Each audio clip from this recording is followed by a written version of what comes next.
Minha gente, eu sou Maria Aparecida, esse é o canal Mediunidade Clínica e hoje a gente está concluindo um tema que não tem fim nunca, né? Mas a pineal, a gente tentou explicar alguma coisa e você vai hoje concluir mais um bocadinho. Sempre a gente volta, né? Sempre a gente ficou devendo alguma coisa, porque o campo do conhecimento ele é vasto. Você tem a pesquisa da ciência, a aferição, a experimentação, você tem a busca pela compreensão que constitui a filosofia, a arte, a pessoa aprende pelo caminho da arte, a música, a dança, a pintura chamam, apelam, existe um forte apelo da arte na alma da gente. A revelação é aquele conhecimento do Alcorão, da Bíblia. Então, o caminho que a pessoa seguir é um caminho. E tem gente que fica brigando por causa de um caminho, só serve esse, só serve aquele. Sabe? Presta atenção, à medida que você sobe a pirâmide do conhecimento, à medida que você vai indo mais para cima, o espaço para chegar na face do lado é menor e todas elas se unem no ápice, né? Eu gosto dessa ideia, que você pode integrar o conhecimento. Na colaboração da ciência, a gente já falou um pouco lá atrás, mas agora eu queria que você visse uma coisa assim esquemática, né? Quando eu estudei, a gente tinha o mapeamento do nosso cérebro, aonde ficam os processos intelectuais, a fala, e aí na imagem você percebe bem aonde está. Este é um exemplo de esquema, né? Aqui estava lá no livro que eu estudei. Quando meu filho foi para a escola, eu voltei a estudar, xeretar os livros dele. Então você vê agora um outro desenho que é um mapeamento feito não através de um esquema de desenho que alguém viu e reproduziu no papel, mas agora você vê a ressonância magnética funcional. A partir de 1972, isso passa a fazer parte do estudo, né? É uma técnica usada para que você observe o cérebro em funcionamento. A pessoa está lá. Você sabe como é que funciona lá o campo magnético, né? Tô com tosse. Você já viu, né? Vou tomar chazinho quente para ver se dá para levar a gravação. Então, a técnica da ressonância magnética funcional, hoje, ela permite que o sujeito veja o que está acontecendo na hora que está acontecendo. Então você olha, o pensamento ele acontece nesta região.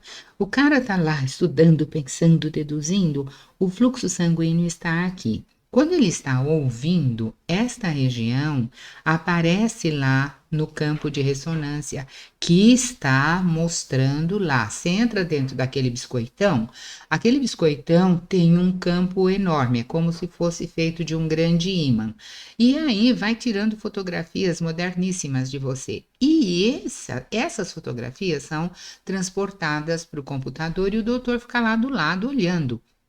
Então o que você vê, e você é que está vendo, mas ele sabe que você está vendo alguma coisa, porque a sua região hospital aqui está sendo iluminada. Então, dependendo daquilo que você está fazendo aqui na sua cabeça, acende uma luzinha aqui, outra ali, outra lá, e o doutor vai percebendo. E isto é um mapeamento feito pela ressonância, é o que de mais moderno tem. Ela permite ver o processamento da atividade neuronal aqui local, enquanto está acontecendo.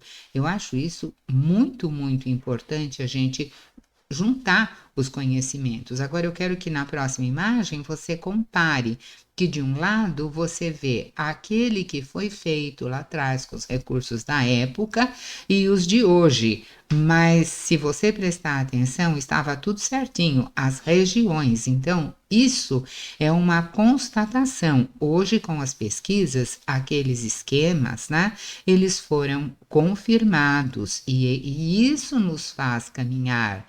E o que isso tem a ver com mediunidade, Aparecida? Por que você está falando isso? Aguarda, você vai ver só. Aproveita para educar as ansiedade. "Ai, eu quero já saber agora", né. Vou falar. Através do conhecimento revelado, né, da mediunidade do Francisco Cândido Xavier, você conhece, você já ouviu falar, ele foi psicografando. E ele começa a psicografar uma série de livros que foi formando uma coleção. É de se prestar atenção, gente, porque este médium psicografou e publicou mais de 400 livros. Isso é uma coisa, assim, assustadora, não é? É para a gente prestar atenção nisso, né? Ele psicografou material para 400 livros, tem mais de 400 publicados. E quando ele começa a publicar uma série que começa lá em Nosso Lar, isso era 1944. Então sai a publicação do Nosso Lar, aonde que foi o primeiro da série da coleção A Vida no Mundo Espiritual. Então, o Chico publica e quem é que vem ali que passa a informação para ele? É o espírito de André Luiz. E André Luiz traz as observações que ele tem lá no universo astral aonde ele está, as descobertas da região onde ele vive, né? E como ele chama de descobertas de região, isso indica que ele não conhecia essas regiões anteriormente. E aqui em vida ele não sabia que tinha lá nada do outro lado, e ele vem e fala em termos de descoberta, né? Então, no ano seguinte, depois de Nosso Lar, ele escreve Missionários da Luz, em 1945. Volta o André Luiz, usando a mesma mediunidade do Chico, ele escreve dessa aprendizagem que ele está tendo lá no astral. Então, o que a gente pega, o que a gente depreende daí, que a gente está aprendendo aqui e que a gente continua, vai para o outro lado e vai aprender lá do outro lado. Essa aprendizagem, eu entendo, ela é contínua, né? Não tem assim, olha, agora eu já aprendi tudo. Não, ninguém aprendeu tudo. A gente não aprendeu é nada. Cada um aprendeu um pouquinho de coisa. E quando você vai daqui, não para essa aprendizagem, porque o André Luiz diz que ele estava com um orientador dele lá no astral, chamado Alexandre, e o Alexandre o convida para assistir uma sessão mediúnica aqui na nossa biosfera, né? Então ele vem assistir e na oportunidade ele está lá vendo o pessoal rezando lá, fazendo a sessão, ele vê que todo mundo tinha a glândula pineal que ela estava lá assim se proeminente, ela estava se fazendo notar para o pessoal do astral que consegue ver isso, né? Mas que tinha alguém lá que a glândula era muito luminosa, chamava atenção, brilhava mais. E o André Luiz conta que em vida ele era médico e ele tinha pouco conhecimento sobre aquilo que ele estava vendo agora, que ele está lá no astral. Ele relata isso em 1945, você lembra, né? Só que ele estava agora nesse momento com uma visão ampliada. E em termos de visão ampliada, a gente já aproveita para dizer aqui que às vezes o médium, durante o transe, ele tem a visão dele ampliada. Acabou o transe, acabou a visão ampliada. E o André Luiz, ele conta para a gente que ele estava com uma visão ampliada e que o recurso de quem não sabe é esperar pela orientação, ele estava lá na sala esperando o orientador dele chegar. E o orientador dele chega e vai contando para ele, né, das observações, para ele prestar atenção, olha o que está acontecendo. E ele diz assim: as minhas observações aqui no centro, na hora do trabalho, contrastavam com as definições que ele tinha lá nos círculos terrenos, quando ele estava aqui no planeta encarnado. Do astral, ele via mais profundamente, ele tinha uma amplitude maior. E ele explica que lá em 45, eu pus assim o texto para você acompanhar, entre aspas, porque é exatamente isso que ele escreve. a pineal, a glândula de vida mental. Olha, então a minha vida cerebral tá aqui, a glândula tá funcionando no nível físico, mas ela liga, ela une a minha mente. Ela acorda na puberdade. Ela acorda o quê? Ela acorda o organismo do homem, as forças criadoras, e ele vai funcionar, e a glândula vai funcionar como um laboratório de elementos psíquicos. Grava aí elementos psíquicos, porque mais tarde em psicologia a gente vai estudar isso em termos de energia psíquica, né? E aí você vai fazer cruzar as informações, mas vamos ficando aqui na pineal por enquanto. Ela representava o mais elevado laboratório de elementos psíquicos da criatura terrestre. Muito bem. Que são elementos psíquicos, gente? Os elementos psíquicos são aquilo que está aqui no nosso psiquismo, o nosso pensamento, o nosso sentimento. E o nosso pensamento, hoje, nós sabemos que ele é transmutado para um elemento químico no corpo. Os nossos sentimentos também. Então, você, quando está contente, a sua química funciona de um jeito. A sua química funciona de outro jeito, porque está tudo nervosão, né? Então, o neurologista escreve lá no livro o André Luiz, o neurologista comum naquela época não conhecia bem o funcionamento da glândula. Agora, o ano passado, eu fui numa palestra onde a neurologista da Unifesp estava presente, a doutora, e ela fez uma fala sobre a glândula. Em cima daquilo, eu entendo que ela também conheça a fala dele, porque ela fez alusão. Mas eu conheço a fala dele, porque eu havia estudado. As coisas começam a se encontrar. E ele faz uma previsão no livro que os psiquiatras mais tarde vão desvendar os segredos da pineal e que o psicólogo vulgar desconhece, não dá confiança, né? E ele lembra ainda que o Freud sacou um pouco dessa história quando falou da libido, porque pensa lá, né? Quando a criança nasce, ela vem de lá do plano astral, ela tem um programa que é reencarnatório para ela viver aqui. Ela já viveu sexualidade em outras vidas, em outros momentos, e agora ela volta para cá. E quando ela volta para cá, quando ela não nasce com a sexualidade dela ativa como a de um adulto, não. Tem um freio, na criança tem um freio a manifestação sexual. Quem é que faz esse refreamento? A pineal é uma fase de reajustamento desse centro para o corpo perispiritual existente. Eu tô trazendo aquela carga, mas agora não é hora de usar. Então o reloginho da pineal aqui marca, agora não, agora sim, porque pré-existe um corpo lá em você, já houve sexualidade lá atrás. Então, a pineal parece constituir um freio às manifestações sexuais. Mais tarde, isso volta a ser comentado, né? Agora pensa comigo. Ficou lá quietinho, fez o freio para o bebê. Agora vai para a adolescência. Quando você vai para a adolescência, o adolescente está lá naquela efervescência, descobrindo a sexualidade dele, descobrindo, nossa, aquela menina é bonita, aquele rapaz chama atenção, né? Eu quero dançar com não sei quem. Então, veja, tá ali a coisa começa a fervilhar, começa a acontecer. Então, a glândula por volta dos 14, 13 anos aproximadamente, daquela posição estacionária, ela começa a funcionar no cidadão reencarnado. E aquilo que era um elemento de controle passa a uma fonte criadora. Então, ela está ali regulando esse tempo, essa fase na vida física do cidadão.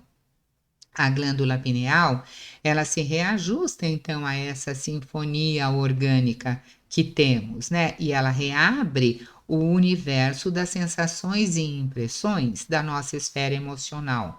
Aquilo que eu vivi lá atrás, aqueles romances, livro espírita é que fala, né? Olha, você viveu lá atrás, foi isso, foi aquilo.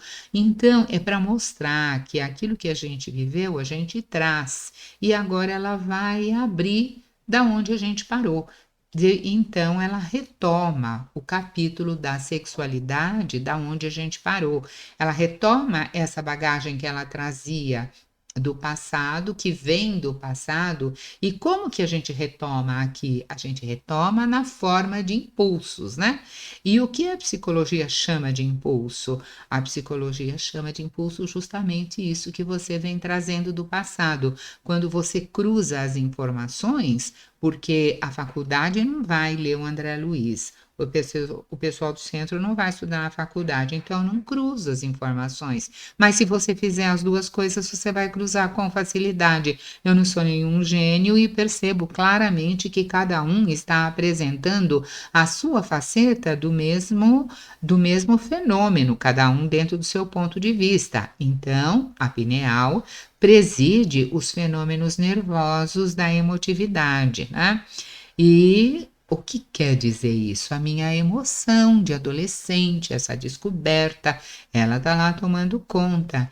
E como um órgão de elevada expressão do corpo etéreo, porque você é uma realidade além deste corpo aqui, você tem outros níveis de realidade, né? Tudo que você tem lá, você tem uma cópia aqui.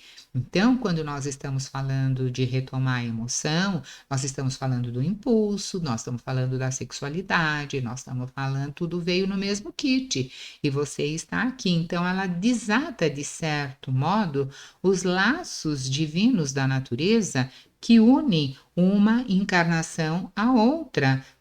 Com que finalidade? Com a finalidade do desenvolvimento do ser, do aprimoramento do ser. Aí, como você sabe que tem desenvolvimento? Claro, é só você olhar a história. O primata estava aí, ele tinha uma postura, depois você veio vindo, chegou até na gente, né? A gente abandonou o cabong só, o resto tá tudo meio no ar, assim, né? Então, você vai vendo estas coisas. E o André, que está lá na aula, ele pergunta: bom, mas se ela faz tudo isso, rege todo esse universo, para que servem as glândulas genitais, né? Em que altura isso fica? E o orientador dele, o Alexandre, explica para ele que essas glândulas elas são demasiadamente mecânicas para guardar os princípios sutis e quase imponderáveis da geração. Ele conta que as nossas gônadas, as nossas glândulas genitais, elas estão absolutamente controladas pela pineal e ele reforça aquela ideia de magnetismo, né? E que essa ideia de magnetismo é relacionada ao funcionamento da pineal. Ela é que comanda tudo através do magnetismo. Então, aí você entende a história da glândula da mediunidade, porque também funciona por magnetismo. Ela é a glândula da vida espiritual do homem, então, né? E indo mais para adiante, o André vai conversando, mas o Alexandre fala para ele: olha, vamos retomar o estudo da pineal aqui dentro da sessão, porque é legal essa parte da embriologia, mas agora não, agora a gente não pode perder o foco, né? Então veja, perder o foco é uma coisa do espírito, é uma coisa que está lá. A ânsia de conhecer é tão grande que se eu não falar, olha, eu vou estudar isso, eu sei muito bem o que é isso, porque eu começo estudando uma coisa e depois eu não paro nessa coisa que eu estou estudando. Aí isso leva para cá, aquilo leva para lá. Eu fico louca lá, não dá tempo de ler tudo, né? Ah, não, espera, volta, vem para o foco. Então veja, a personalidade que você tem aqui, você carrega para o outro lado. A sua forma de ser não muda porque você morreu. Então você vê que ele tem aquela curiosidade que ele tinha aqui, aquela vontade de aprender, de pesquisar, ele carrega com ele. Isso é atributo do ser. Muito bem. Então, o Alexandre fala: vamos voltar para a pineal, e a gente voltou para a pineal. Então, para ficar bem facinho da gente entender, observa a imagem, né? Você tem lá uma pessoa sentada e uma estrela lá do outro lado que ela representa, digamos, o nosso espírito, né? E entre o corpo da pessoa e o espírito representado pela estrela, você tem o psiquismo, o que nos leva à nossa alma, ao nosso espírito, a essa parte mais elevada de nós mesmos, é o nosso psiquismo. Então, conhecer o nosso psiquismo é uma coisa importante, e isso nós vamos trazendo aqui, em cada encontro a gente vai falando um bocadinho, né? Então, agora, na pineal, ela está no meio disso, ela nos liga a esse psiquismo, ela recebe do psiquismo e traz para o corpo, então é um centro de transmutação, ela conversa com os dois lados, ligada à mente através de princípios eletromagnéticos do campo vital, que a ciência ainda não identifica com clareza, com a clareza que ele estava vendo lá, porque hoje você já identifica que você tem uma emanação, que você tem um campo vital. Ah, Aparecida não identifica, ninguém fala isso. Não fala isso, mas você vai lá fazer eletroencefalografia. Você vai fazer tomografia, você vai fazer cintilografia. Estas coisas, a partir da emanação do corpo, sabe, a partir do termômetro, você sabe que tem uma emanação do corpo, porque ele está tá mostrando, registrando uma temperatura. Você está andando lá no ônibus, você não quer sentar correndo num lugar quente lá, que era o calor do outro, né? Então, existe uma emanação. É disso que eu estou falando. Agora, para entender isto, tem várias formas. Lembra da pirâmide? Cada um olha de um lado e cada um defende o seu lado. E quem tem a felicidade de cruzar os lados caminha mais rápido, né? Então, as nossas redes nervosas, né? Aqui, os nossos neurônios, eles formam uma rede, um vai passando para o outro, vai passando para o outro. É meio que essa rede, ela é meio que um e-mail, sabe? Recebe uma ordem aqui, mas recebe uma ordem como Aparecido, o seu pensamento é uma ordem, a sua emoção é uma ordem, e isso se espalha por todo o seu corpo. E quem está comandando essas energias é a pineal, e o autor chama de energias psíquicas, que elas vão atravessar através da corrente nervosa e elas vão ficar instalados em alguns centros do nosso corpo como se fosse um armazém. Pensa assim, o supermercado, ele vai lá no Ceagesp comprar, ele vai lá num outro lugar e ele traz e põe aqui. E depois você vem aqui pegar no supermercado. Então, a energia vem para cá e depois ela é acumulada nos determinados órgãos, e esses órgãos eles se transformam em armazéns autônomos e que eles funcionam sob, eles estão lá, ele acumulou, eles estão funcionando, o cara precisa de energia, vai lá, agora eu quero levantar, agora eu quero subir, agora eu quero descer, então ele tem energia para fazer aquilo que ele quer. E quem mantém a ascendência disso tudo é a pineal. Ela mantém a ascendência do sistema endócrino, né? Um médico especializado em endocrinologia, ele vai estudar esse funcionamento glandular. Se ele tem uma noção desta espiritualidade, desta continuidade da vida, se ele percebe que o pensamento mexe no seu hormônio, gente, ele vai ter uma visão no seu tratamento com uma chance de êxito muito maior. Mas esse conhecimento ele vai buscar fora, porque esse conhecimento a universidade não dá, né? Então, ele precisa ter sensibilidade para perceber e fazer a ponte, porque não me consta que na faculdade a gente tenha horas aula do estudo de André Luiz, né? Mas se a gente tiver, a gente soma, a gente acrescenta. Agora eu quero que você compare uma coisa. Quando eu estudei esses temas lá por volta de 2000, eu usei o livro de anatomia funcional do professor Ângelo Machado. E ele escreveu esse livro em 1981. E a gente está falando do André Luiz de 1945, tá? Então, a ideia mais aceita aqui, quando a gente estudou em 2000, era assim, a ideia mais aceita atualmente sobre a função da pineal é que ela tem uma ação inibidora sobre as gônadas. Então, veja, lá atrás ele já tinha falado isso, agora a gente está retomando aquela fala antiga, mas não é no conhecimento revelado, agora já é num conhecimento observado, constatado, e mesmo assim, o professor Machado dizia que uma função, né? Ela tem uma função inibidora sobre as glândulas. No ser humano, a evidência de uma ação da luz sobre os órgãos reprodutores, mediada pela pineal, ainda é pequena. Isso foi escrito em 1981. Muito bem. Continuando isso, o que você quer dizer com isso, Aparecida? Que o andar da carruagem é lenta.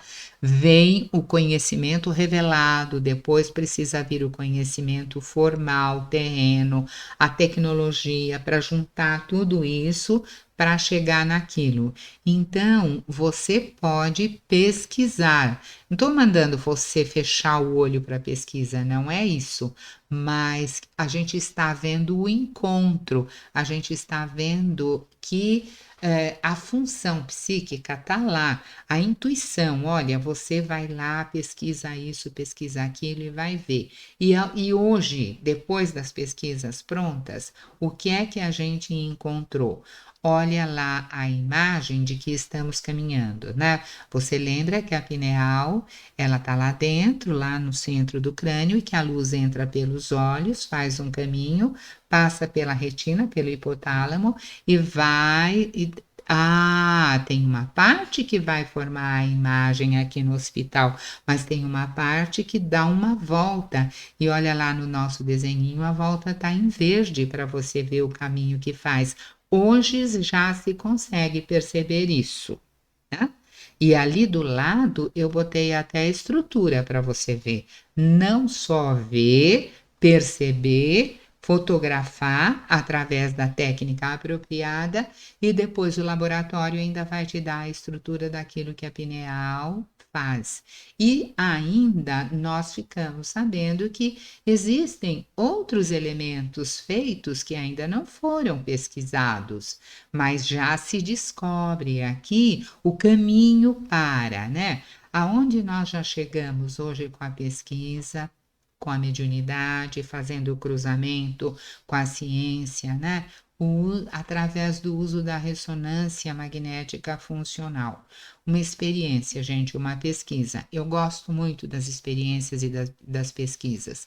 Então, se colocou o que se sabe, né? Que a ressonância ela atua em cima do seu corpo e o seu corpo reage a isso. O André Luiz escreveu lá no livro que ela funciona aqui com magnetismo. Magnetismo e ressonância, tá ali perto, você está fazendo a ligação? É isso mesmo. Então, se eu tenho ondas eletromagnéticas, elas interferem na pineal. Como? Vamos pensar. Você já conhece, você já vê já já. Eletromagnético. Não tem fio, não tem meio físico. O meio não é físico, tá? Não é físico, não tem fio ligado.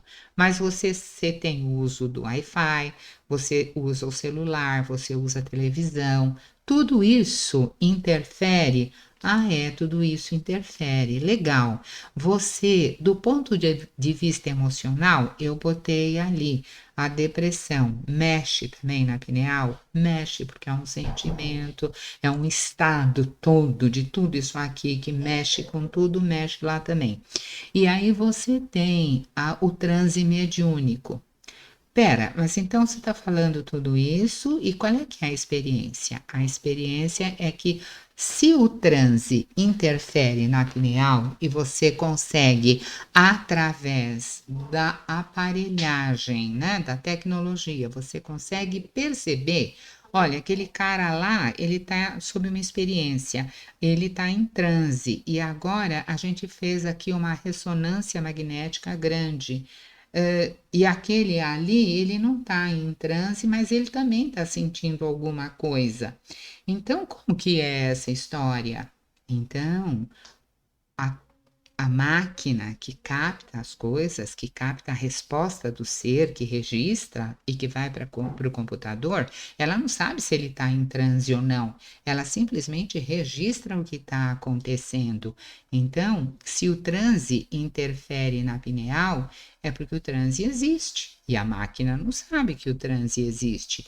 Então, o transe atua sobre a pineal? Atua. Então, hoje você tem meios de comprovar isso. Você tem meio de ver isso. A glândula tem diferentes células, né?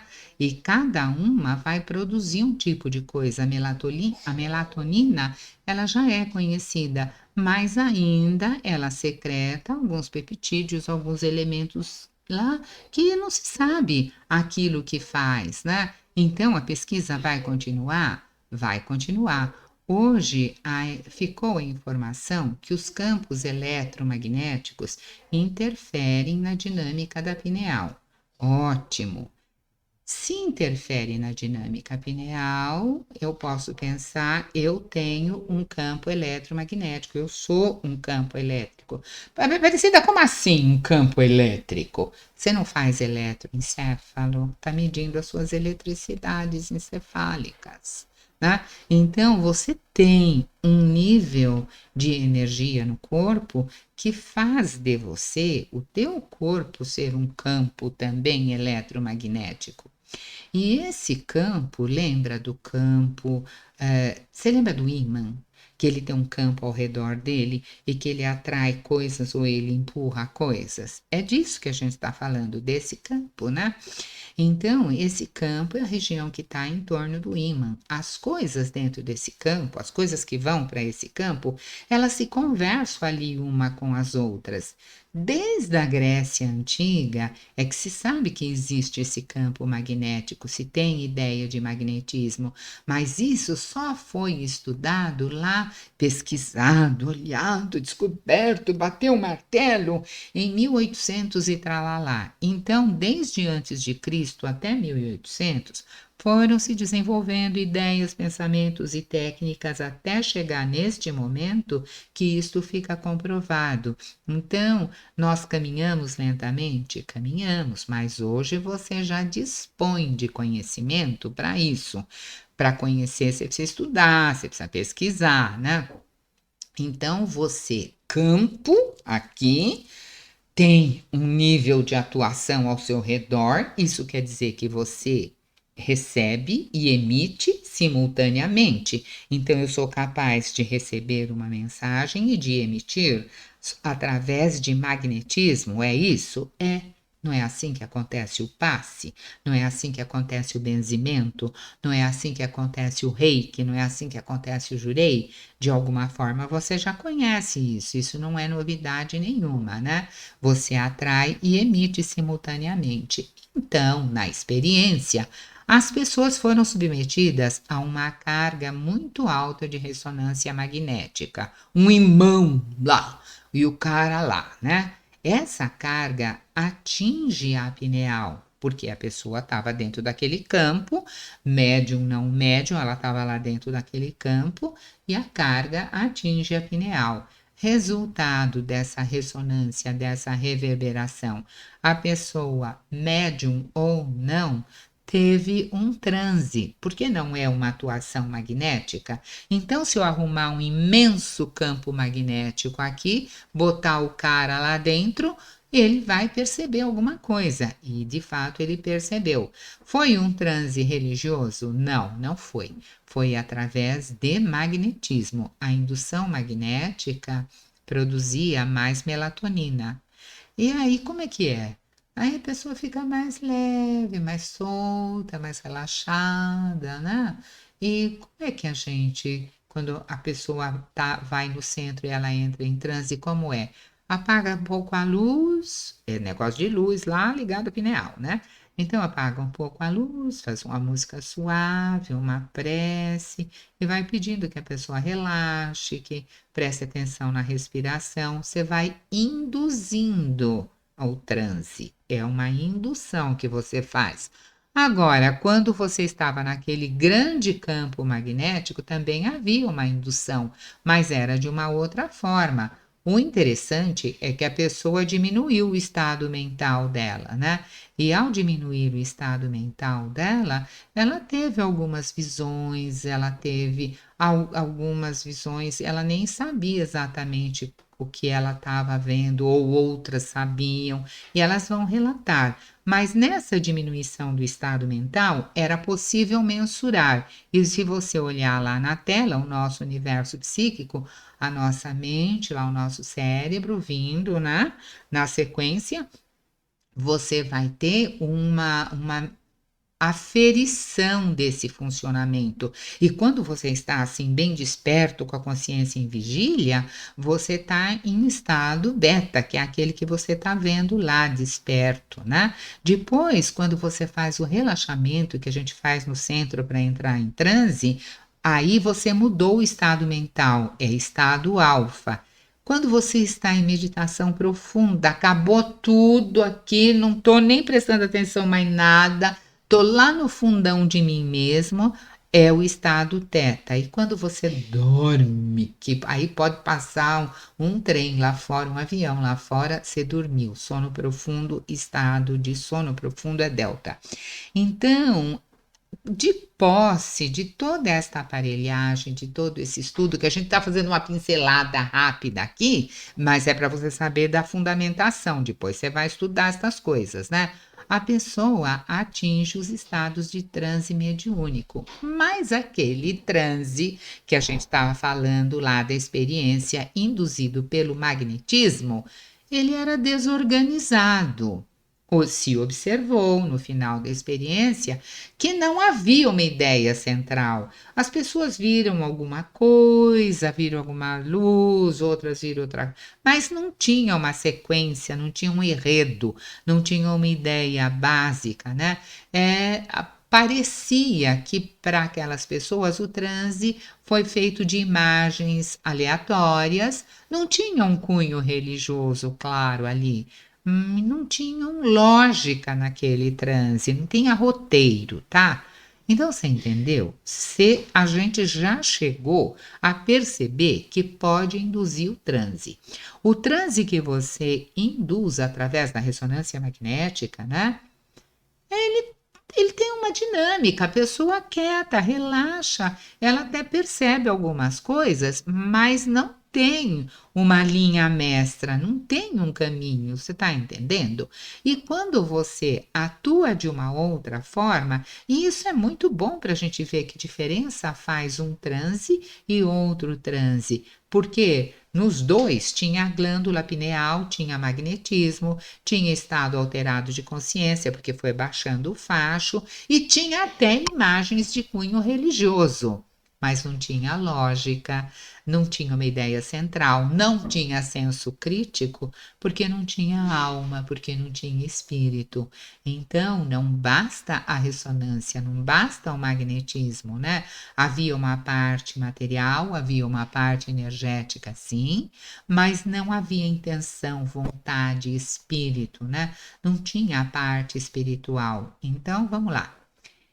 Pensar, imaginar, refletir, intuir provocam sinapses cerebrais. A glândula absorve, capta tudo que está ao redor. Ela capta e traz para você. Quando ela traz para você, compete a você usar o seu senso crítico em cima daquilo, olhar se aquilo é legal. O que vai fazer a diferença sobre aqueles temas que a Pineal captou e trouxe para você é você, é a sua interpretação. Como é que o ser inteligente, o sujeito, vai agir diante do material que foi absorvido? Aí já é outra coisa. Uma coisa é captar o material, outra coisa é trabalhar com aquele material, né? Então, é mais ou menos como se nós estivéssemos falando assim: você ganhou um computador, tá? A pineal é o computador. Você ganhou um computador. E aí, o que você faz com aquele computador se você não aprender a usar? Se você não sabe o que chega ali naquele computador, chega muita coisa boa, mas também chega muito lixo. O que que você faz com tudo aquilo? É você que decide o que você faz com aquilo. Então é importante conhecer tudo que você tem? É importante conhecer a pineal como a glândula da mediunidade, ligada à mediunidade, ligada à reencarnação. É muito importante. Mas mais importante que a pineal é você, porque você tem pineal, mas a cobra tem pineal, porco tem pineal, todo mundo tem pineal, tá? Então eu quero que você saiba que o mais importante é você. Então vai ficar aquele convite para a gente estudar, para a gente pesquisar, para a gente perguntar e para a gente não esquecer jamais que o responsável pelo nosso desenvolvimento somos nós mesmos, tá? Fica com um abraço grande.